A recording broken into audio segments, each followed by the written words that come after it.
អ្នកឃើញនេះ absent oneself absent oneself ហើយមួយទៀត absent absent តើពាក្យពីរនេះខុសនេះយ៉ាងណាមានន័យយ៉ាងណាវីដេអូនេះប្រាប់អ្នកទាំងអស់គ្នាអំពីភាពខុសគ្នារវាង absent oneself និង absent តោះចាប់ដើម absent oneself absent oneself មានន័យថាកិច្ចពីអ្វីមួយដោយចេតនាកិច្ចសាលាដោយចេតនាកិច្ចមិនព្រមចូលរួមរៀនកិច្ចថ្នាក់រៀនដោយចេតនាដោយបំណងកិច្ចតែម្ដងនឹងហៅថា absent oneself អ្នកទាំងអស់គ្នាសិស្សខ្លះគាត់កិច្ចថ្នាក់អញ្ចឹង absent oneself គឺសិស្សខ្លះគាត់ absent oneself គាត់កិច្ចថ្នាក់គាត់ស្អប់ម៉ោង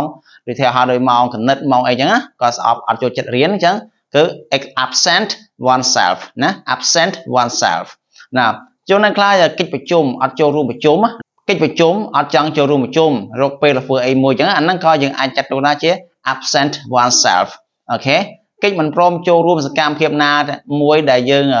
ដាក់ឲ្យធ្វើហើយយើងកិច្ចមិនព្រមចូលរួមធ្វើក៏យើងអាចនិយាយថា absent oneself អ្នកនរគ្នាមើលទីហោនេះ some students absented themselves គឺសំដៅលើ oneself នឹងឯងគេ themselves absented themselves អូខេ from school ណា from school ចា some students សិស្សមួយចំនួន some students សិស្សមួយចំនួន absented themselves ណាកិច្ចបានកិច្ចអីកិច្ច from school ណាកិច្ចពីសាលាអញ្ចឹងសិស្សមួយចំនួនហ្នឹងគឺបានកិច្ចពីសាលាអូខេដូច្នេះ absented oneself ឬក៏ absented themselves មានន័យថាបានកិច្ចដោយបំណងដោយចេតនាពីសាលារៀនណាសិស្សមួយចំនួនទេដែលថាបានកិច្ចហ្នឹងទៅដូច្នេះ absent oneself ឬក៏ absented themselves យើងមានន័យថាកិច្ចដោយមានតំណងកិច្ចឬក៏តាំងចិត្តថាកិច្ចមិនព្រមចូលសាលាទីហោអញ្ចឹងមកពាក្យមួយទៀតដែលយើងឃើញបែបនេះគឺ absent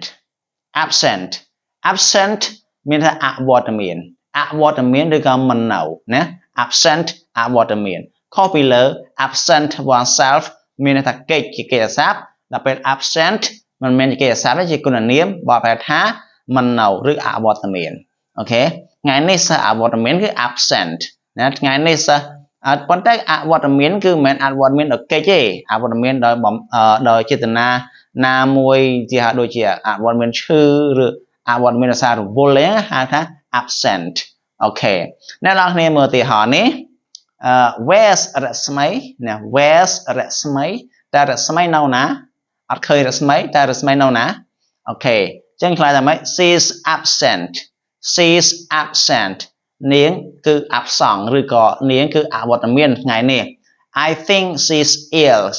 ណា I think she's ill អូខេខ្ញុំគិតថានាងឈឺទើប absent ទើបណាអវត្តមានអញ្ចឹងអវត្តដូច្នេះអវត្តមានដោយសារឈឺអវត្តមានដោយសាររវល់ការងារនៅផ្ទះអវត្តមានដោយសារជាប់ការបងប្អូនទីហោអញ្ចឹងឃើញទេអញ្ចឹង she's absent I think she's ill ទីហោអញ្ចឹងណានាង absent ហ្នឹងគឺដោយសារតែខ្ញុំគិតថានាងឈឺបើអត់ឡើងតែកិច្ចទេដែលឈប់ទេអូខេដូច្នេះវីដេអូនេះបង្ហាញពីភាពខុសគ្នារវាង absent oneself ដែលមានថាកិច្ចដោយបំណងដោយចេតនាមួយទៀតគឺ absent ដែលមានន័យថាអវត្តមាន